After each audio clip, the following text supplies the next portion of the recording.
மகர ராசிக்காரர்களுக்கு நல்ல முன்னேற்றமான சில பல அமைப்புகளில் சந்தோஷங்கள் இருக்கக்கூடிய மாதமாக இந்த மாதம் இருக்கும். சில பல அப்படின்னு சொன்னோன்னா குறிப்பிட்ட விஷயத்தில் எது நடக்கலைன்னு நினச்சிக்கிட்டு இருக்கிறீங்களோ அவங்களுக்கெல்லாம் இந்த மாதம் நடக்க போகுது.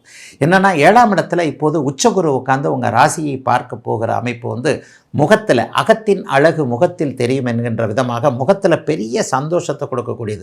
ஐயா 7.5 சனி முடிஞ்சிருச்சுன்னு சொல்கிறீங்க, எனக்கு ஒன்று கூட நடக்கலை, ஒரு இடத்த ஒரு விஷயத்தை இப்படி நகர்த்த முடியல, நீங்கள் தான் சும்மா ஒவ்வொரு வீடியோமே சொல்லிக்கிட்டு இருக்கிறீங்க மகர ராசி அப்படி இருக்குது இப்படி இருக்குது நாக ஓகன்ட்டு அடப்போங்கப்பா அப்படின்னு நினைக்கிறவங்களுக்கு கூட இந்த மாதத்திலிருந்து நன்மையான மூமெண்ட் நன்மையான நகர்தல்கள் இருக்கக்கூடிய அருமையான மாதமாக இந்த மாதம் இருக்கும். ஏன்னா 3ஆம் இடத்துல 7.5 சனி முடிந்துவிட்ட நிலையில் இருக்கக்கூடிய உங்களுடைய ராசிநாதனை இப்போது உச்சகுரு பார்க்க போவது என்பது மிகப்பெரிய யோகம்.